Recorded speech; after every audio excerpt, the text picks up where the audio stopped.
मंडी संशोधन एक्ट में केंद्र के कानून को लेकर बोले कृषि मंत्री रविंद्र चौबे। केंद्र द्वारा लागू किया गया कृषि कानून अतिरिक्त प्रभाव डालने का प्रयास किया जा रहा है।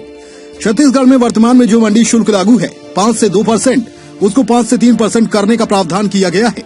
FCI में हमारा चावल जमा होना है, लेकिन केंद्र सरकार इनको लेकर लगातार देरी कर रही है। परिस्थिति चाहे जो भी हो, छत्तीसगढ़ के किसानों को जो राशि देने का निर्णय मुख्यमंत्री जी ने लिया है वो नहीं रुकेगा। वहीं बिंद्रा नवागढ़ विधायक ने अतिथि शिक्षकों के संबंध में उठाया सवाल। कांग्रेस सरकार की नीति को बताया दोहरी नीति। अतिथि शिक्षकों के नियमितीकरण को लेकर सरकार के पास कोई जवाब नहीं। अतिथि शिक्षक के भविष्य को सरकार अंधेरे में रख रही है। नियमितीकरण को लेकर बोले नेता प्रतिपक्ष धर्मलाल कौशिक। चुनाव के पहले सरकार ने लुभावने वादे किए, लेकिन जीतने के बाद अब तक नहीं हुआ है विद्यामितानों का नियमितीकरण। खैरागढ़ और सुई खदान में अवैध प्लाटिंग के संबंध में आज का ध्यानाकर्षण माननीय विधायक श्री देवव्रत सिंह जी के द्वारा किया गया था। ध्यानाकर्षण का जो विषय था उसके हिसाब से खैरागढ़ और सुई खदान में अवैध प्लाटिंग का कार्य किया गया है। इसके बारे में नगर तथा ग्राम निवेश विभाग राजनांदगांव ने कार्रवाई करते हुए खैरागढ़ के जो 10 लोग अवैध प्लाटिंग कर रहे थे उनके विरुद्ध नोटिस दिया है। सुई खदान में ये नोटिस नहीं दिया जा सका था, लेकिन दोनों ही स्थानों पर भूमि प्रबंधन के लिए आम सूचना प्रकाशित की गई। जो माननीय विधायक के द्वारा जांच की मांग इसलिए की गई कि जिन लोगों ने प्लॉट खरीदा, भूखंड का क्रय किया, उनके विरुद्ध प्रबंधन की कार्रवाई तो की जा रही है, लेकिन जो लोग विक्रेता हैं उनके विरुद्ध कोई कार्रवाई नहीं हो पा रही है। तो उसीलिए ये पूरे विषय में कुछ कार्रवाई हुई है, कुछ होना बाकी है।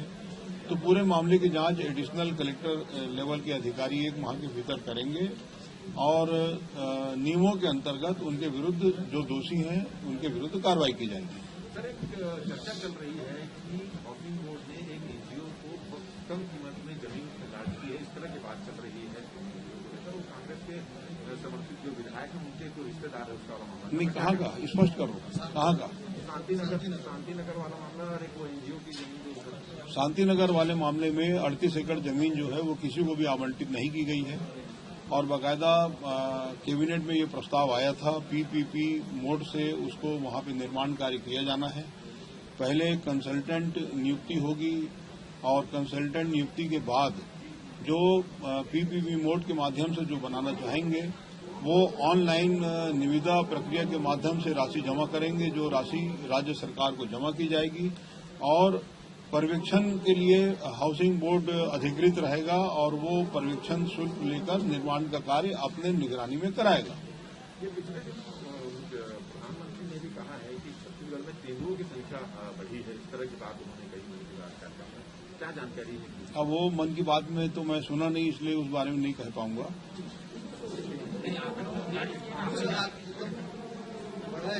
नहीं, हम लोगों ने अभी कोई आंकड़ा जारी नहीं किया। हाँ। अत्यंत संक्षिप्त सा संशोधन है। सारे देश में मंडी के एक्ट में लगातार केंद्र के जो कानून है वो अतिरिक्त प्रभाव डालने की कोशिश की जा रही है। हम लोगों ने छत्तीसगढ़ में अपने मंडी के कानून को मजबूत बनाया है। हमारे छत्तीसगढ़ में जो भी एग्रीकल्चर का ट्रांजैक्शन होगा उस पर पूरा नियंत्रण छत्तीसगढ़ सरकार का होगा। और आज के मंडी के कानून में जो 2 बिंदु पे लाए हैं, एक तो कृषक कल्याण के लिए हम लोगों ने 0.5 से लेकर के 2% तक के शुल्क लगाने का आज एक्ट में प्रावधान कर रहे हैं। उसका आशय ये है कि अन्य राज्य, पंजाब है, हरियाणा है, बहुत सारे 8-10 राज्यों में ये शुल्क लगा हुआ है और एग्रीकल्चर सेक्टर में विकास के कार्य इसमें किया जाता है, इंफ्रास्ट्रक्चर के लिए किया जाता है। और छत्तीसगढ़ में भी जो वर्तमान मंडी शुल्क लागू है 0 से 2% तक, 0.5 से 2% तक, उसको 3% करने का प्रावधान किया गया। केवल इतना ही संक्षिप्त संशोधन आज के मंडी एक्ट में लाया गया। कांग्रेस को प्रस्ताव लाई है भाजपा, जो बार-बार कह रही है कि नियमितीकरण नहीं हो रहे हैं और जो भर्तियां उन्हें रोक दिया गया। परंपरा से अतिरिक्त जाकर के विधानसभा में लगातार स्थगन का मुद्दा ये उठाते रहे हैं। पहली बार एक स्थगन ग्राह्य किया गया जिसमें चर्चा के लिए वो तैयार नहीं हुए और पूरे विपक्ष भाग खड़ा हुआ। दूसरे दिन ग्राह्यता पे हमने चर्चा कराई। एक सप्ताह की विधानसभा में रोज स्थगन पे चर्चा हो नहीं सकती।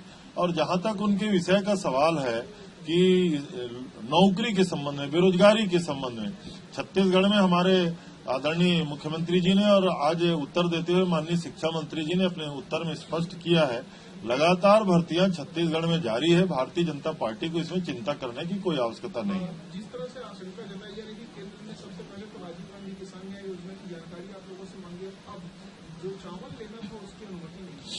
छत्तीसगढ़ के धान खरीदी को केंद्र सरकार के द्वारा बार बार जानकारी मांगने या अन्य कारणों से गतिरोध उत्पन्न किया जाता रहा है।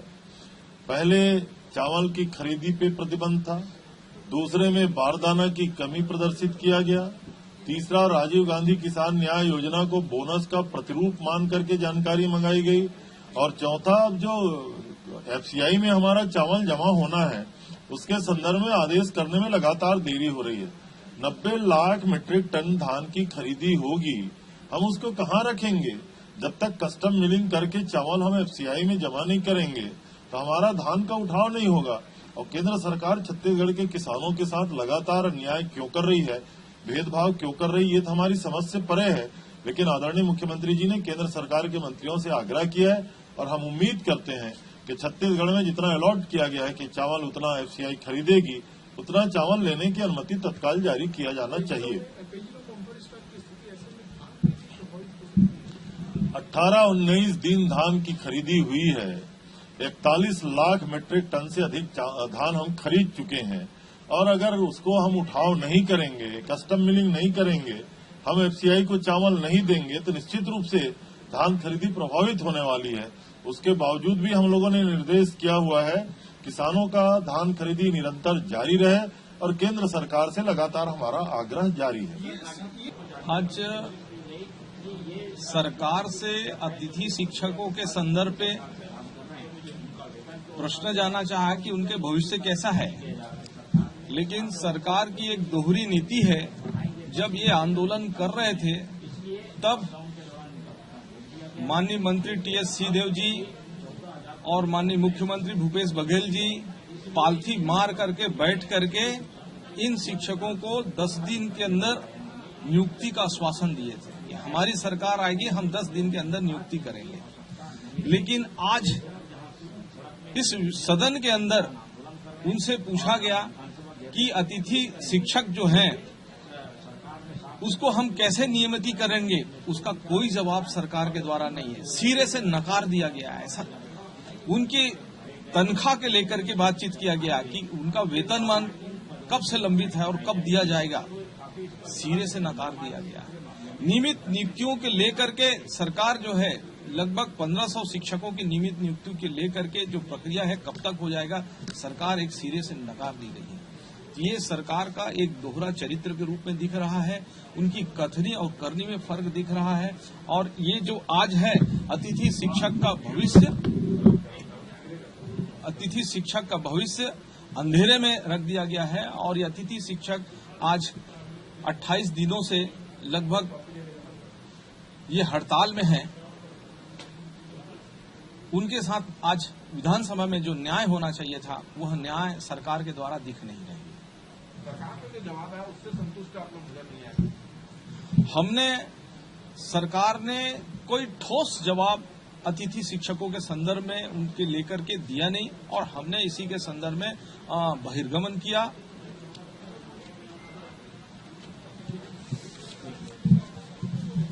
जांच का ऐलान किया, अपर कलेक्टर स्तर के अधिकारी जांच करेंगे, क्या विषय, क्यों जांच की? देखिए, मेरे विधानसभा क्षेत्र में खैरागढ़ नगर पालिका परिषद और छुईदा नगर पंचायत, ये राजनांदगांव और कवर्धा के बीच में ये दोनों शहर पड़ते हैं। और राजनांदगांव कवर्धा के बहुत सारे भूमाफिया लोगों ने लगातार बहुत सारी अनाधिकृत, जिसमें कि विकास और कोई विन्यास नहीं हुआ है, ऐसी कॉलोनियां बना दी, जिसमें कि गायत्री नगर है, जिसमें कि श्री राम नगर है, जिसमें कि विद्यानगर, इस तरह की कॉलोनियां बना दी, जिसमें बहुत सारे गरीब और मध्यम वर्ग के लोगों ने अपनी जीवन की पूरी पूंजी लगाकर वहां पे प्लॉट खरीदा। और बाद में उनको पता चला कि पूरी कॉलोनी ही अवैध है और पूरी तरीके से ये कॉलोनियां अवैध है। ना पानी, ना सड़क, ना नाली, किसी प्रकार का विकास नहीं। वो बड़ा ठगा से महसूस कर रहे हैं। ऊपर से नगर पालिका भी उन पर कार्रवाई करती है। तो मैंने इस मुद्दे को माननीय मंत्री जी को बताया था कि कुछ भू माफिया लोग अवैध रूप से कॉलोनियां बना के कर रहे हैं, और मंत्री जी ने पहले राजस्व विभाग की कार्रवाई भी की थी। आज विधानसभा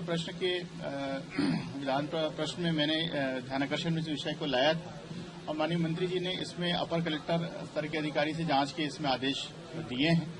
और हम लोग ये चाहते थे कि सारे लोग जो हैं उनकी कॉलोनियां जो अनधिकृत है उन्हें नियमित करा जाए, और जो लोगों ने अवैध प्लॉटिंग किया है उनके खिलाफ कड़ी कार्रवाई की जाए, पुलिस कार्रवाई की जाए, ताकि जो मध्यम वर्ग गरीब लोग हैं, लगभग 500 से 600 लोग हैं ऐसे लोग जिन्होंने प्लॉट खरीदे हैं, उनको अपनी जमा पूंजी का सही उनको एक अधिकार मिल पाए। आने के पूर्व कांग्रेस के द्वारा जो घोषणा की गई थी कि अनियमित कर्मचारी को नियमित करने का, समय पर वेतन मांग देने का, और साथ ही जो युवाओं को रोजगार देने का, आज लगभग सभी अधिकारी कर्मचारी जिनको ये आश्वासन दिया गया था, अभी कुछ दिन पहले उन्होंने बड़ा रैली निकाल करके प्रदर्शन किया।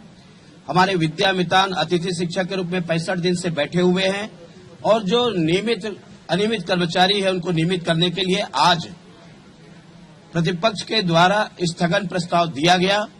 इस स्थगन प्रस्ताव पर हम चाहते थे कि इस पर चर्चा हो, सरकार के इसमें जवाब आए, और चर्चा होने के बाद में उनके ऊपर सरकार विचार करे।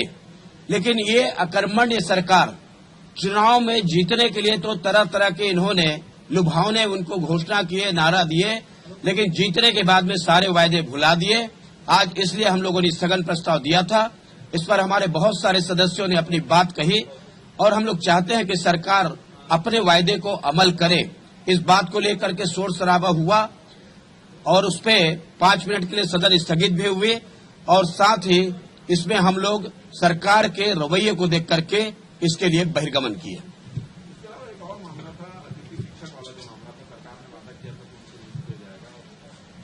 पिछले सत्र में इस मामला को उठाया गया था, और उठाने के बाद में आसंदी के द्वारा भी व्यवस्था की गई थी कि इनके साथ में अन्याय न हो।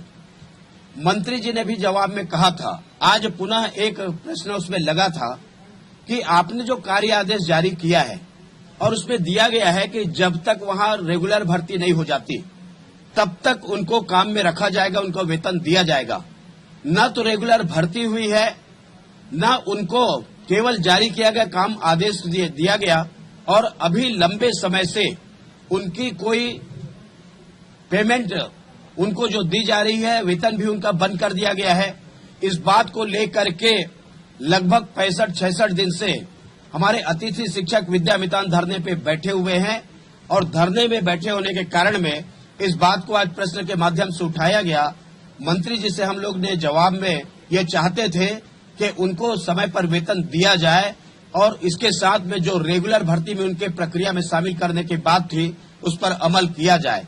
लेकिन जिस प्रकार से इस सरकार की रवैया है कि दिखाने के दांत खाने के दांत अलग, और उस बात से मंत्री जी गोल गोल घुमाते रहे, इस बात से असंतुष्ट होकर कि मंत्री जी का संतोषजनक जवाब नहीं आया, इसको लेकर के वॉकआउट किया गया। हम उम्मीद करते हैं कि सरकार इस पर आगे ध्यान देगी। एक अभी हम राष्ट्रीय स्वास्थ्य मिशन का जो ध्यानाकर्षण है, NHRM राष्ट्रीय स्वास्थ्य मिशन के अंतर्गत जिनकी नियुक्ति की गई है और प्रदेश में नियुक्ति की गई है, ऐसे लंबे समय से नियमितीकरण की मांग कर रहे हैं। लगभग 10,000 लोग काम कर रहे हैं जो कोविड काल में अपना महत्वपूर्ण समय दिए हैं, और इसको लेकर के आज ध्यानाकर्षण का प्रस्ताव आया था, इस पे चर्चा हुई। इस चर्चा में मंत्री जी ने जवाब में ये बताया कि हम चाहते हैं, लगभग 14,000 पोस्ट खाली है और हम चाहते हैं कि इनकी नियुक्ति हो जाए।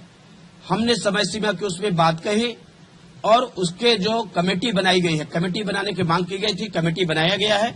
उस कमेटी का जो अंतिम प्रतिवेदन नहीं आया है, मंत्री जी ने कहा है कि कमेटी का अंतिम प्रतिवेदन आएगा, उसके बाद में उसका परीक्षण कराने के बाद में नियमितीकरण की प्रक्रिया की जाएगी। ये महत्वपूर्ण विषय है, और विषय को लेकर के आज सदन में सरकार का ध्यान आकर्षित किया गया, और हम चाहते हैं कि सरकार उनके जल्दी से जल्दी नियमितीकरण करे, ताकि उनको उनको उनके साथ में न्याय मिल सके।